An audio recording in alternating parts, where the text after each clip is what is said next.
કેમ છો વિદ્યાર્થી મિત્રો? મજામાં? આજે ફરીથી પાછા આપણા પ્રકરણ 4ને આગળ વધારીએ. મને આશા છે કે તમે આગળના લેક્ચરમાં જે આપણે પ્રકરણ 4ની શરૂઆત કરી હતી, ભાગીદારીનું પુનર્ગઠન, તેમાં જે પણ અભ્યાસક્રમ આપણે ચલાવેલો તેનું સરસ રીતે પુનરાવર્તન કરીને તૈયાર કરી દીધું હશે. જો તમને એક યાદ કરાવી દઉં કે ગયા લેક્ચરમાં આપણે પ્રકરણ 4ના ભાગીદારીના પુનર્ગઠનમાં લાભ અને ત્યાગનું પ્રમાણ શોધેલું હતું. યાદ આવે છે?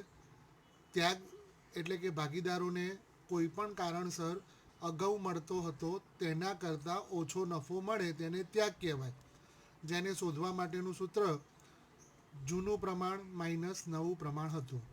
તેવી જ રીતે લાભનું પ્રમાણ, અગાઉ જે નફો મળતો હતો, કોઈ પણ કારણસર પેઢીમાં જે પણ ફેરફાર થયા હોય તેનાથી એ ભાગીદારોને અગાઉ મળતો હતો તેના કરતાં વધારે નફો મળે તેને ભાગીદારનો લાભ કહેવાય. અને તે શોધવા માટેનું સૂત્ર નવું પ્રમાણ માઇનસ જૂનું પ્રમાણ.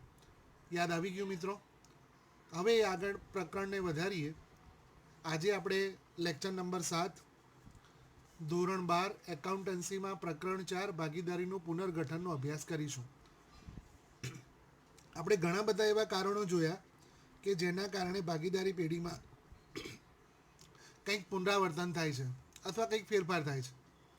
હવે ચાલુ ભાગીદારી પેઢીના ચોપડે મિલકત અને દેવા જે કિંમતે નોંધાયેલા હોય તેને વર્તમાન કિંમતે લાવવા એ તેને પુનઃમૂલ્યાંકનથી ઓળખવામાં આવે છે.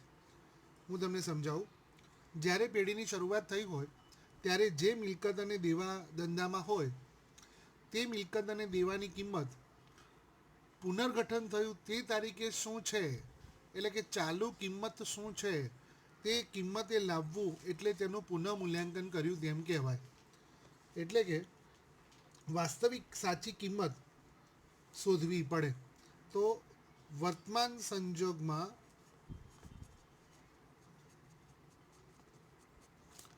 વાસ્તવિક કિંમત નોંધવી પડે. હવે ભૂતકાળમાં જે મિલકતને દેવા છે તેની વર્તમાન સમયમાં કિંમત વધુ પણ હોઈ શકે અને ઓછી પણ હોઈ શકે. એટલે કે વર્તમાન સમયમાં કિંમત વધુ પણ હોય કે વર્તમાન સમયમાં કિંમત ઓછી પણ હોય. કોઈ પણ પરિસ્થિતિ હોઈ શકે છે.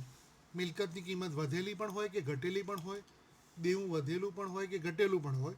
તો આ જે પણ ફેરફાર છે આ ફેરફારોને નોંધવા પેઢીના ચોપડે એક અલગથી ખાતું બને છે.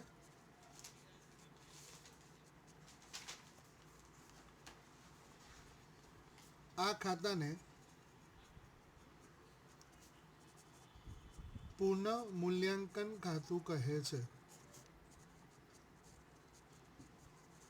આ તમારા અભ્યાસક્રમમાં એક નવું ખાતું આવે છે, પુનઃમૂલ્યાંકન ખાતું. પુનઃમૂલ્યાંકનને ઇંગ્લિશમાં રિવેલ્યુએશન એકાઉન્ટ કહેવાય. તો આ પુનઃમૂલ્યાંકન ખાતું શું છે, મિલકત અને દેવામાં થતા ફેરફારોને કઈ રીતે તેમાં નોંધવામાં આવે છે, તેનો અભ્યાસ આપણે આજે આ લેક્ચરમાં કરવાનો છે. અગાઉ પણ મેં વાત કરી હતી કે પ્રકરણ 3 અને પ્રકરણ 4 એ પ્રકરણ 5 અને પ્રકરણ 6 માટે ખૂબ જ અગત્યના છે. એમાં એક ખાતું બને છે પુનઃમૂલ્યાંકન ખાતું, જે 6ઠ્ઠા અને 5મા ચેપ્ટરમાં ખૂબ જ અગત્યનું છે. તેનો અભ્યાસ આપણે અત્યારે પ્રાથમિક તબક્કામાં કરીશું. હું જુદી જુદી પરિસ્થિતિમાં આ પુનઃમૂલ્યાંકન ખાતામાં શું નોંધ થાય છે એની આપણે આજે ચર્ચા કરીશું. તો પરિસ્થિતિ શું હોઈ શકે? પહેલી પરિસ્થિતિમાં આપણે એવું વિચારીએ, હું અગાઉ થોડો પ્રાથમિક બેઝ લઈ લઉં કે મિલકતો હોય એ મિલકતોની હંમેશા ઉધાર બાકી હોય. આ એક વસ્તુ અમને અગાઉ યાદ છે. હવે જો મિલકતની કિંમત વધે તો તે નફો કહેવાય, અને મિલકતની કિંમત ઘટે તો તે ખોટ કહેવાય. આ વસ્તુ તમને ખબર છે. હવે નફો હંમેશા જમા લખાય અને ખોટ હંમેશા ઉધાર લખાય. તો એક પ્રાથમિક બાબતની આપણે સમજ કેળવી કે મિલકતની હંમેશા ઉધાર બાકી હોય. મિલકતની કિંમતમાં વધારો થાય તો મિલકતની કિંમતમાં થયેલો વધારો એ પેઢી માટે નફો કહેવાય, અને આ નફો હંમેશા જમા થાય. આ વસ્તુ ખાસ યાદ રાખજો. તેવી રીતે મિલકતની કિંમત ઘટે તો મિલકતની કિંમત ઘટે તેને ખોટ કહેવાય, અને ખોટ હંમેશા ઉધાર થાય. તો આ રીતે તમારે સૌથી પહેલાં પ્રાથમિક સમજ કેળવવાની છે. તે રીતે દેવું, મિલકતમાં લેણું પણ આવી જાય. દેવું હંમેશા જમા બાકી દર્શાવે. હવે એની કિંમત જો ઘટે તો આપણને નફો કહેવાય, કારણ કે દેવું આપણું ઘટે છે.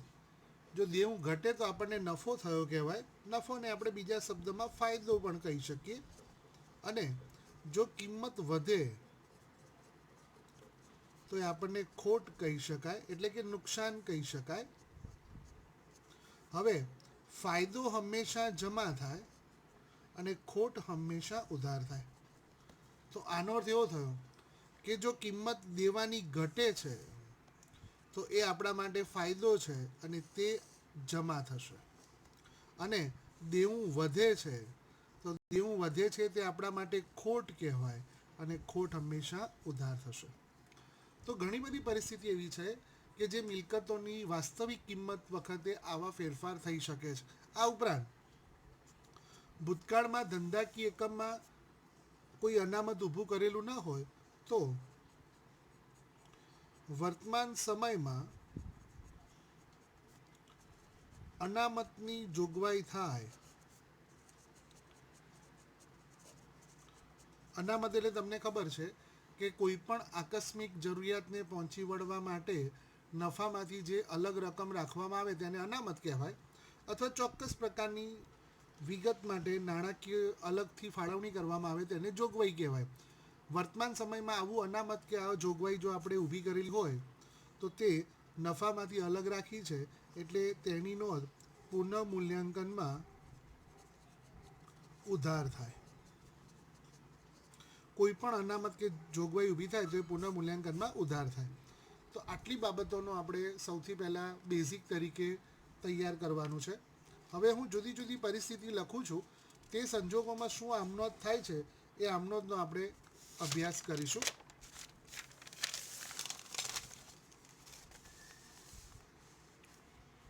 ઉપર મથાળું લખીશ પુનઃમૂલ્યાંકનની આમનોંધ.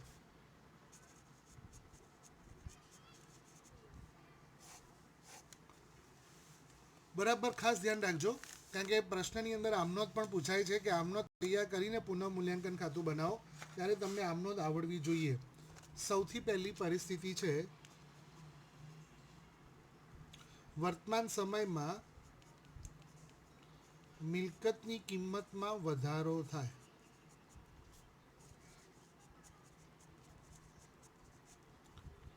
મિલકતની કિંમતમાં વધારો થાય તો મિત્રો તમને તરત મનમાં થઈ જવું જોઈએ કે મિલકતની કિંમતમાં વધારો થાય એટલે આપણને ફાયદો થાય, અને ફાયદો શું થાય? જમા થાય. એનો મતલબ કે પુનઃમૂલ્યાંકન ખાતું જમા થશે, અને મિલકત પોતે ઉધાર કિંમત દર્શાવે છે, એટલે તેની અંદર તમારે આમનોંધ એવી થશે જે તે મિલકત ખાતે ઉધાર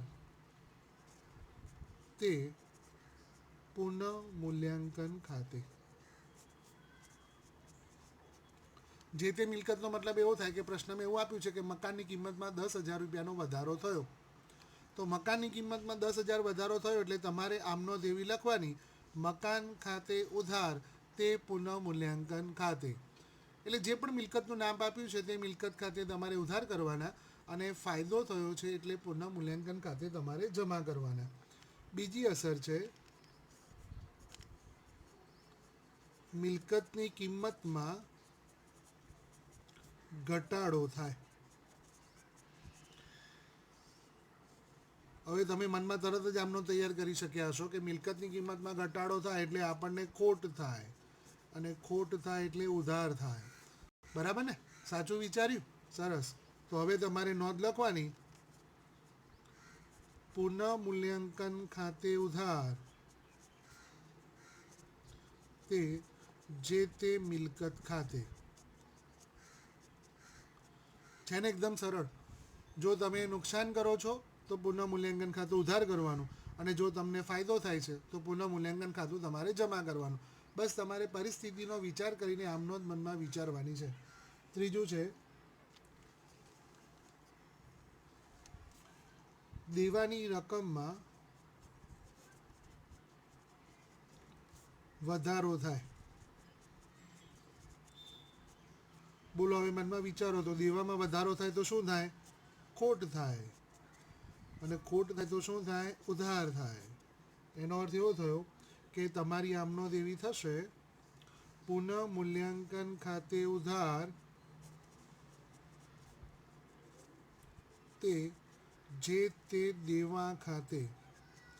હવે કયા કયા દેવા છે, કયા કયા મિલકતો છે તે તમને ખાસ આવડવા જોઈએ. દેવાનો અત્યારે આપણે વિચાર કરીએ તો લેણદાર આવે, દેવી હુંડી આવે, બેંક ઓવરડ્રાફ્ટ આવે, ચૂકવવાના બાકી ખર્ચા આવે, અગાઉથી મળેલી આવકો આવે. યાદ આવી ગયું? તો આ બધી જે દેવાની રકમ છે તેમાં જો વધારો થાય તો પુનઃ મૂલ્યાંકન ખાતે ઉધાર થાય અને જે તે દેવા ખાતે જમા થાય. ચોથી આમનો દેવાની રકમમાં ઘટાડો થાય. આપણું દેવું ઘટે છે. આપણું દેવું ઘટે છે એટલે આપણને ફાયદો થાય છે, અને ફાયદો હંમેશા જમા થાય. તો જમા થાય એનો મતલબ એવો થયો કે આપણે તેને જમા કરવાનું છે. તો એની આમનો થશે, જે તે દેવા ખાતે ઉધાર તે પુનઃ મૂલ્યાંકન ખાતે. જે તે દેવા ખાતે ઉધાર તે પુનઃ મૂલ્યાંકન ખાતે. તો આ ચાર પરિસ્થિતિ તમને બધાને સરસ રીતે સમજ પડી ગઈ. પહેલી પરિસ્થિતિ છે મિલકતની કિંમતમાં વધારો થાય, ફાયદો થયો. બીજી પરિસ્થિતિ છે મિલકતની કિંમતમાં ઘટાડો થાય, નુકસાન થયું. ત્રીજી પરિસ્થિતિ છે દેવાની રકમમાં વધારો થાય, ખોટ થઈ. ચોથી પરિસ્થિતિ છે દેવાની રકમમાં ઘટાડો થાય, એટલે કે આપણને ફાયદો થયો. આગળ આપણે વિચારીએ. પાંચમી પરિસ્થિતિ છે દેવાદાર પર ગાલખાત અનામત કે વટાવ અનામતની જોગવાઈ થાય.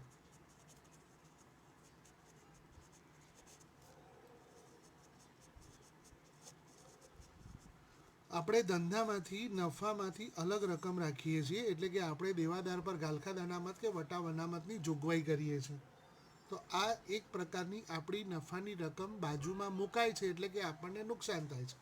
અને આ એક નુકસાન તો ન કહી શકાય, પણ નુકસાન સમજીને તેની નોંધ કરીએ તો તે ઉધાર થશે. નુકસાન હંમેશા ઉધાર થાય, એટલે આપણે એની નોંધ એવી કરીશું, પુનઃ મૂલ્યાંકન ખાતે ઉધાર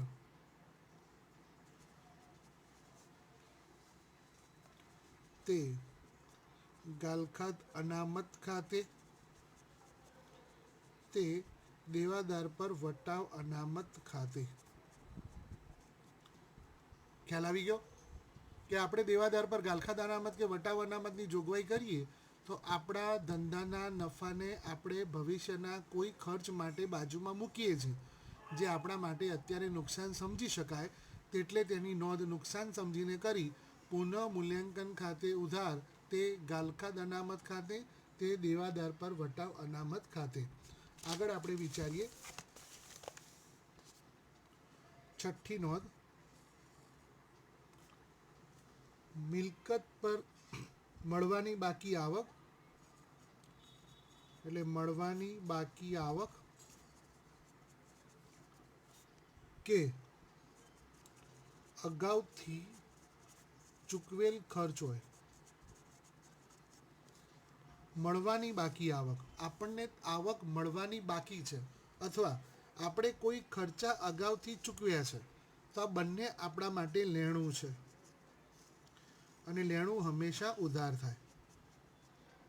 એટલે આની નોંધ એવી આવશે કે મળવાની બાકી આવક ખાતે ઉધાર.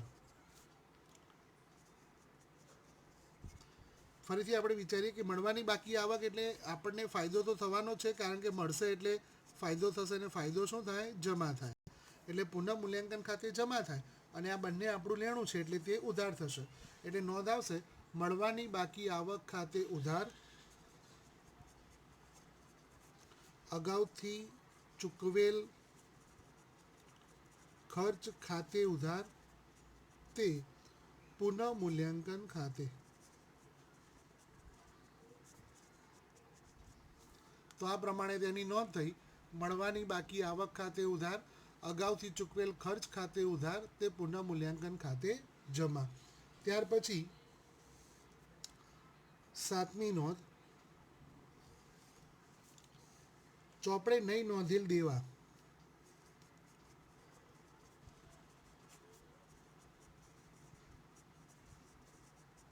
દેવું છે પરંતુ આપણે ચોપડે નોંધ્યું નથી.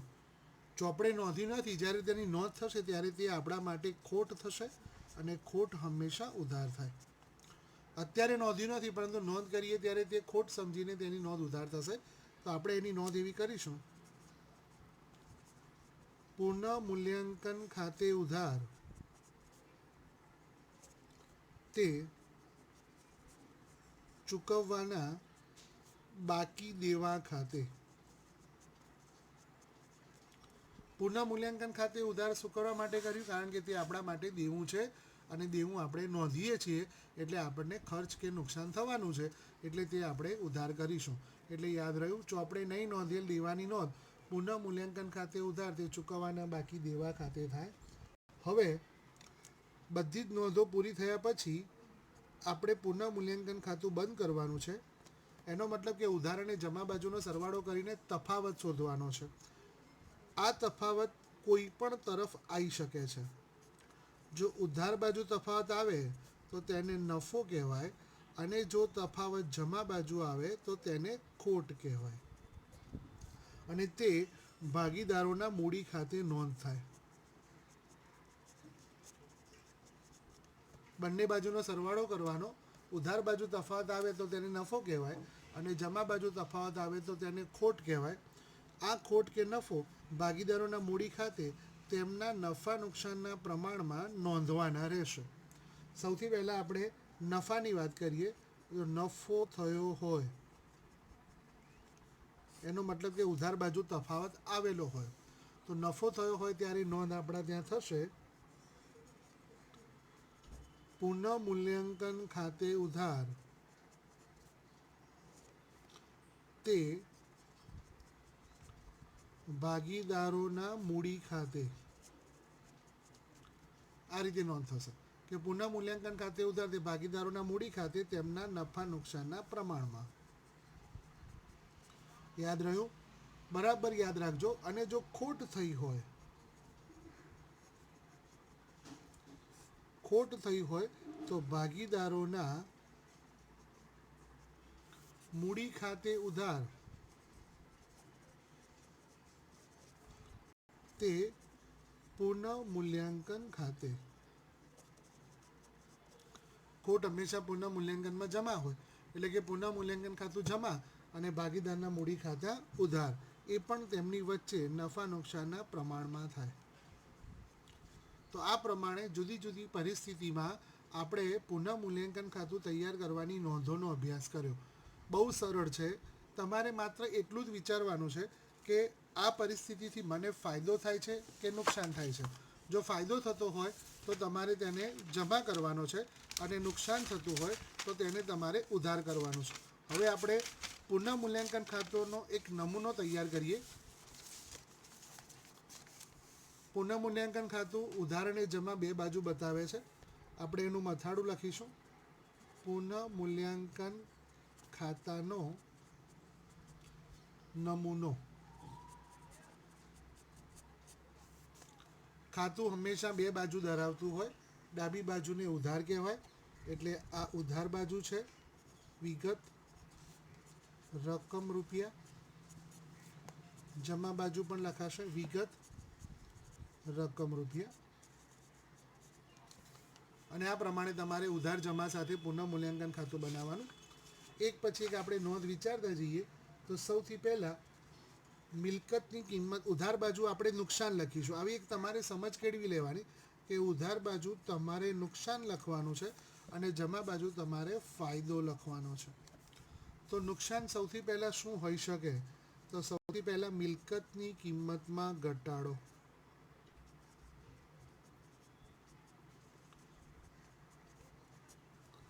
તો મિલકતની કિંમતમાં ઘટાડો થાય તો પુનઃ મૂલ્યાંકન ખાતે ઉધાર થાય.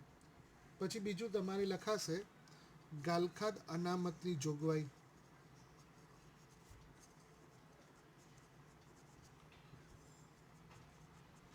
તમે જે ગાલખાદ અનામતની જોગવાઈ કરી છે તે ઉધાર થશે.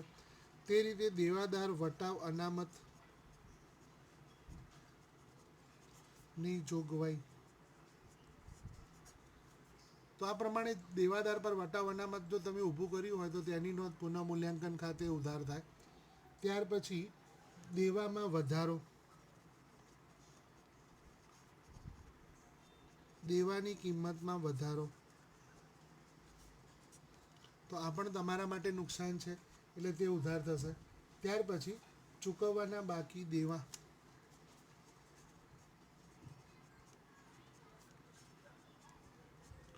કોઈક દેવું ચૂકવવાનું બાકી રહ્યું હોય તો પણ તમારે, એટલે કે ચૂકવવાના બાકી કોઈ ખર્ચા હોય તો પણ તેની નોંધ તમારે ઉધાર થશે. હવે જમા બાજુ આપણે ફાયદો લખવાનો છે. તો આનું ઓપોઝિટ આપણે વિચારવાનું કે મિલકતની કિંમતમાં ઘટાડો થાય તો નુકસાન થાય, તો મિલકતની કિંમતમાં વધારો. મિલકતની કિંમતમાં વધારો થાય તો આપણા માટે ફાયદો થાય અને ફાયદો હંમેશા જમા થાય. ત્યાર પછી નોંધવાની બાકી મિલકત. કોઈ મિલકતની નોંધ કરવાની બાકી હોય તો એ આપણે નોંધીશું એટલે આપણા માટે ફાયદો થશે. તો નોંધવાની બાકી મિલકત એ આપણા માટે આવક છે. આવક એટલે ફાયદો, અને ફાયદો હંમેશા જમા થાય. ત્યાર પછી મળવાની બાકી આવક.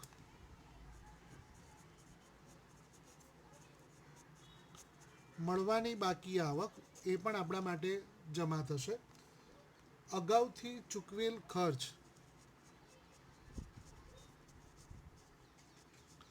અગાઉથી ચૂકવેલ ખર્ચ એટલે કે આપણે કોઈ ખર્ચો અગાઉથી ચૂકવ્યો છે જે વર્તમાન સમયમાં આપણે પાછો લેવાનો થાય, તો અગાઉથી ચૂકવેલ ખર્ચ પણ આપણા માટે જમા થશે. ત્યાર પછી દેવાની કિંમતમાં ઘટાડો. આપણું દેવું ઘટે છે તો આ કોઈ પણ પ્રકારનો ઘટાડો એ આપણા માટે ફાયદો છે. તો દેવાની કિંમતમાં ઘટાડો એ આપણા ત્યાં ફાયદા તરીકે જમા બાજુ થશે.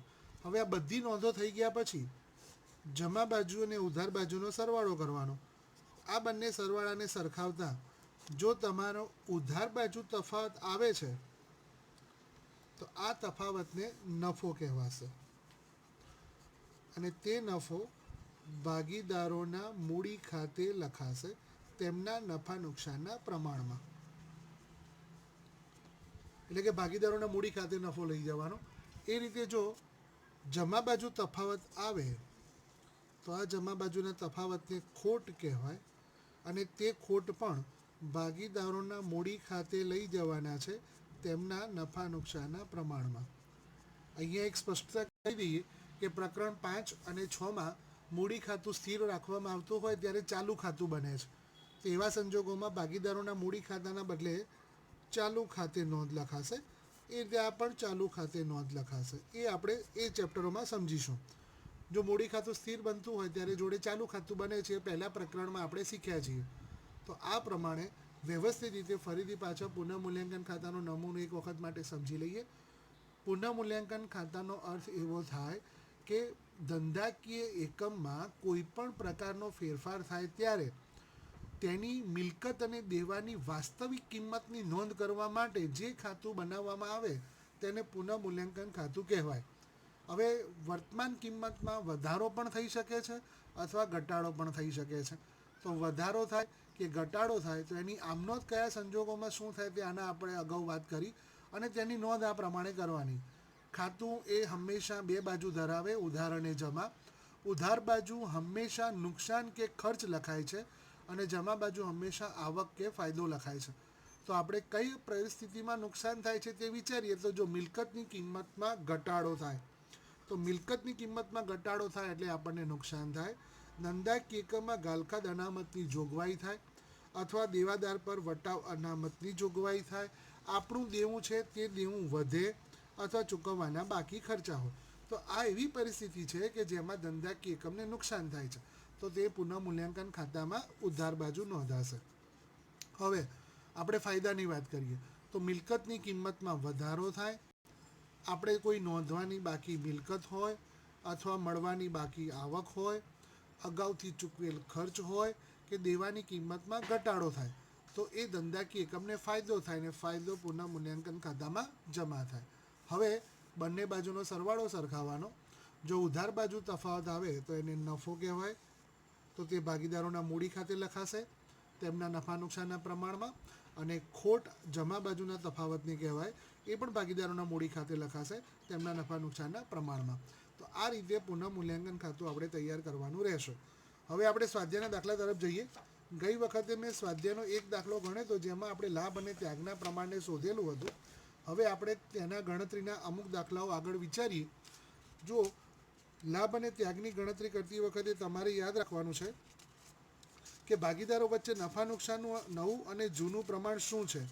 તો નફા નુકસાનનું નવું અને જૂનું પ્રમાણ જે આપેલું છે તેને સરખાવીને તમારે લાભ અને ત્યાગની ગણતરી કરવાની છે.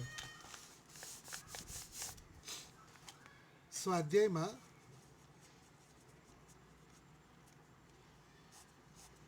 દાખલા નંબર 5 છે,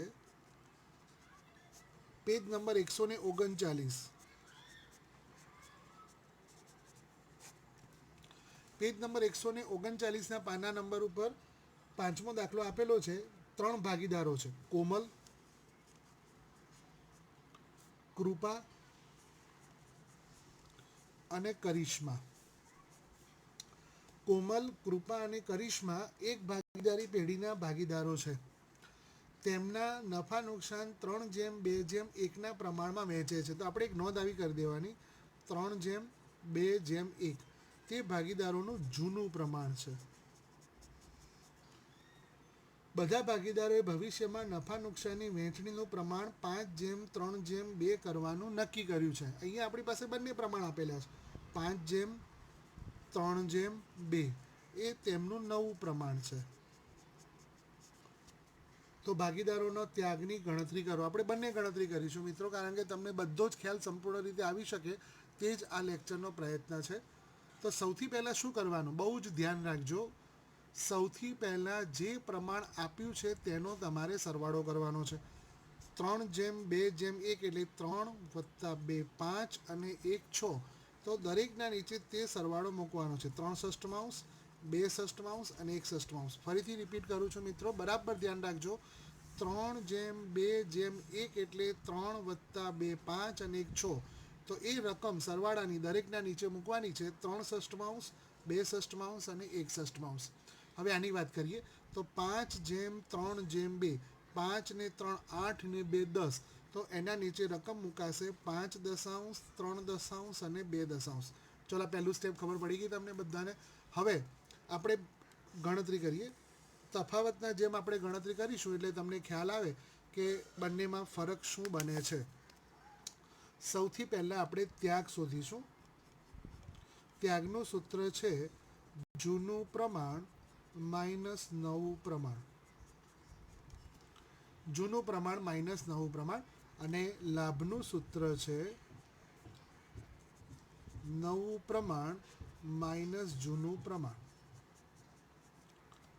તો નવું પ્રમાણ માઇનસ જૂનું પ્રમાણ એ લાભ છે અને જૂનું પ્રમાણ માઇનસ નવું પ્રમાણ એ ત્યાગ છે. પહેલા ભાગીદાર નામ આપણે લખીશું કોમલ.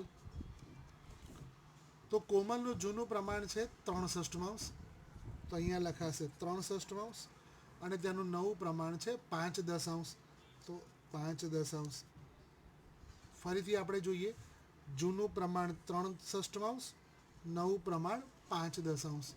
તો હવે આપણે તે લખીએ 3 ષષ્ઠમાંશ માઇનસ 5 દશાંશ. હવે લસા લેવાનો છે. બહુ સિમ્પલ મેથડ છે. જો લસા લેતા ન ફાવે તો તમારે પહેલાં 6 અને 10નો ગુણાકાર કરવાનો. છ અને 10ની કિંમતનો ગુણાકાર કરીએ એટલે 60 આવે. પછી તમારે ક્રોસ ગુણાકાર કરવાનો. 10 ગુણ્યા 3 30, 6 ગુણ્યા 5 30. તો 30 માઇનસ 30 એનો મતલબ થયો 0. 0 જવાબ આવે છે એટલે તમારે પરિણામ લખવાનું, નહીં લાભ નહીં ત્યાગ. આને લાભ પણ થયો નથી અને ત્યાગ પણ થયો નથી. એનો મતલબ પહેલાં જે હતા એટલા જ એને નફાની રકમ મળે છે. બીજા ભાગીદારનું નામ છે કૃપા. કૃપાનું જૂનું પ્રમાણ છે 2/6, નવું પ્રમાણ છે 3/10. તો આપણે એ જ લખીશું. કૃપાનું જૂનું પ્રમાણ 2/6, નવું પ્રમાણ 3/10. ફરીથી પાછી લસાની જ ગણતરી. 10 ગુણ્યા 6નો ગુણાકાર 60 થશે. 10 ગુણ્યા 2 20, 6 ગુણ્યા 3 18. તો 20માંથી 18 જાય એટલે 2 60. જવાબ પ્લસ આવ્યો એટલે ત્યાગ કહેવાય. ખ્યાલ આવી ગયો? તો 10 ગુણ્યા 6 60, પછી 10 ગુણ્યા 2નો ગુણાકાર 20 થાય, 6 ગુણ્યા 3નો ગુણાકાર 18 થાય. બંનેનું પરિણામ આવશે 2 60. આગળ વિચારીએ. કરિશ્મા. કરિશ્માનું જૂનું પ્રમાણ છે 1/6 અને નવું પ્રમાણ છે 2/10. તો 1/6 અને 2/10ને આપણે લસા લઈએ તો 10 ગુણ્યા 6 60 થશે. 10 ગુણ્યા 1 10, 6 દૂની 12 એટલે -2 60. માઇનસમાં જવાબ આવ્યો એટલે થાય લાભ થયો. અગાઉ પણ આપણે વાત કરી હતી કે જે પરિણામ આવે તે 0 થવું જોઈએ. +2 -2 એટલે 0 થયા. એટલે આ રીતે નફામાં ફેરફાર થયો. આ દાખલામાં એમ કહી શકાય કે નફા નુકસાનનું પ્રમાણ બદલવા છતાં કોમલને કોઈ જ ફરક પડતો નથી. એટલે એને ત્યાગ પણ થતો નથી અને લાભ પણ થતો નથી. કૃપાને 2/60 ત્યાગ થાય છે અને કરિશ્માને 2/60 લાભ થાય છે. એટલે કે કરિશ્માને 2 રૂપિયા વધારે મળે છે, કૃપાને 2 રૂપિયા ઓછા મળે છે. આ ઓપોઝિટ ગણતરી આપણે લાભનું પ્રમાણ વિચારીએ તો લાભની ગણતરી માટેનું સૂત્ર છે નવું પ્રમાણ માઇનસ જૂનું પ્રમાણ. પહેલા ભાગીદારનું નામ છે કોમલ. કોમલનું નવું પ્રમાણ છે 5/10 અને જૂનું પ્રમાણ છે 3/6. અહીંયા આપણે જોઈ શકીએ છીએ કે નવું પ્રમાણ 5/10 અને જૂનું પ્રમાણ 3/6. ફરીથી આપણે લસા લઈએ તો 10 ગુણ્યા 6 60, 6 ગુણ્યા 5 30, 10 ગુણ્યા 3 30. એટલે જવાબ આવ્યો 0/60. એટલે એનો મતલબ થાય નહીં લાભ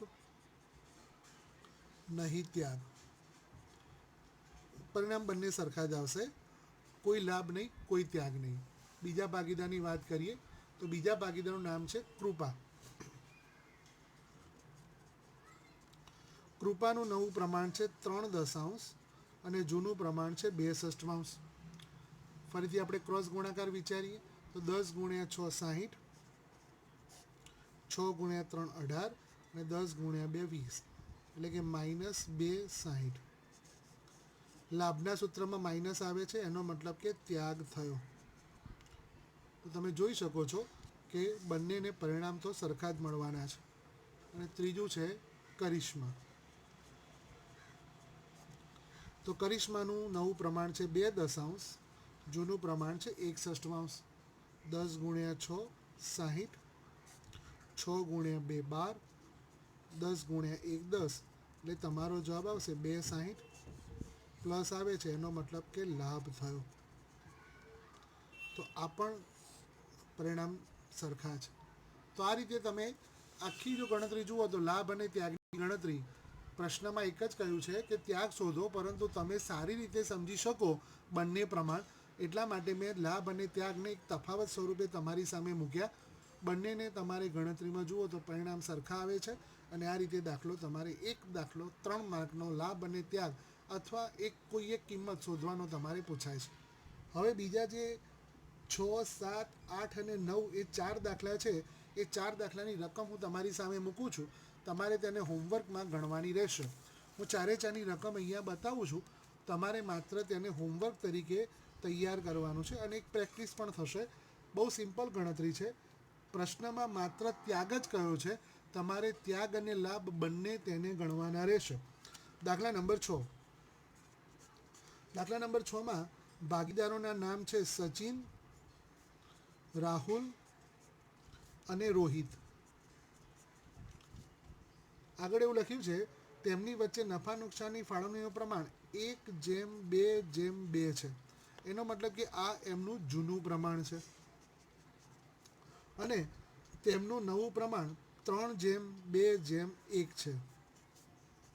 આ તેમનું નવું પ્રમાણ છે. તો નવું ને જૂનું બંને પ્રમાણ આપ્યા છે. એકમાં હું લિંક આપું છું. 1+2+2 એટલે 5 થાય, એટલે 1/5, 2/5 અને 2/5. અહીંયા 3+2+1 એટલે 6 થશે. 3/6, 2/6 અને 1/6.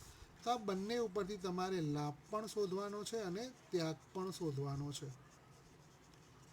તો આ એક દાખલો તમારો હોમવર્ક થયો. બીજો દાખલો, દાખલા નંબર 7. ભાગીદારોના નામ છે દીપક, નિલેશ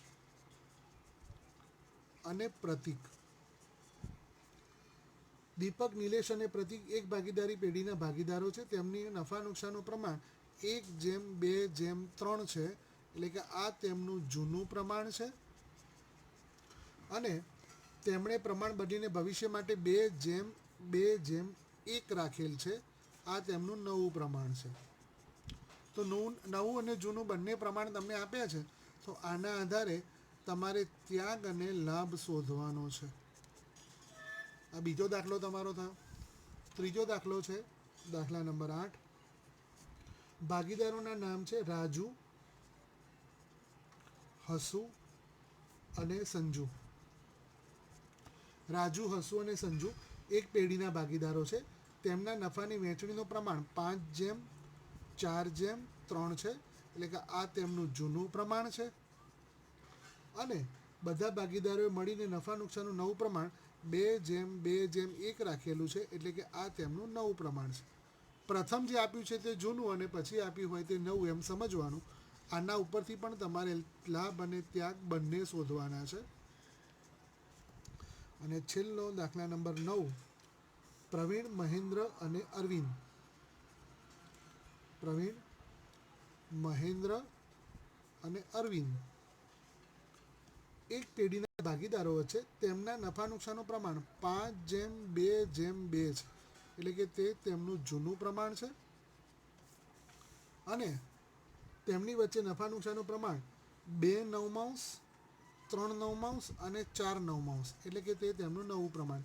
મિત્રો, પ્રમાણ આપવાની રીત બદલી છે. જો તમે ગણો તો 2 ને 3 5, 5 ને 4 9, સરવાળો દરેકના નીચે મૂકેલો છે. એટલે કોઈ ગભરાવાની જરૂર નથી. 2+3 5, 5+4 9, દરેકના નીચે 9 મૂકેલા છે અને આ તેનું જૂનું નવું પ્રમાણ. આના આધારે પણ તમારે ત્યાગ અને લાભ શોધવાનો છે. તો આ તમારી પ્રેક્ટિસ માટેના 4 દાખલા મેં તમારે હોમવર્કમાં તમારે ગણવાના છે અને તમને આ સંપૂર્ણ ચેપ્ટર સારી રીતે સમજ પડશે. આશા છે કે આજનું લેક્ચર પણ તમને વધારે સરસ રીતે સમજ પડી હશે. હવે આપણે પુનઃમૂલ્યાંકન ખાતાને કઈ રીતે નોંધ તરીકે લખવાનું છે એનો અભ્યાસ આના પછીના લેક્ચરમાં કરીશું અને પછી એ લેક્ચરના અંતે આ ચેપ્ટર આપણું પૂર્ણ થશે. મિત્રો, ફરીથી કહું છું, વ્યવસ્થિત રીતે લેક્ચરને સમજજો. એકદમ સંપૂર્ણ શાંતિથી બધી જ બાબતોનો સંપૂર્ણ અભ્યાસ કરજો. પાઠ્યપુસ્તકને પણ રેફરન્સ તરીકે તમે રાખી શકો છો. ન સમજ પડે તો જ્યારે આપણે મળીએ ત્યારે ક્લાસમાં તમે તમારી ડિફિકલ્ટીઓ પૂછી શકો છો. એક વસ્તુ છે, આ સમયમાં તમને જે ભણાવવાનો પ્રયત્ન કર્યો છે તેનો પૂરેપૂરો લાભ તમારે લેવાનો છે. ઘરમાં રહેજો, સેફ રહેજો અને આ વર્તમાન પરિસ્થિતિમાં જે આવ્યું છે તેને સમજીને આપણે વ્યવસ્થિત રીતે અભ્યાસ કરીએ તેવી જ મારી શુભેચ્છા. ફરીથી આપણે મળીશું. ત્યાં સુધી બધા પુનરાવર્તન કરતા રહેશો. અસ્તુ.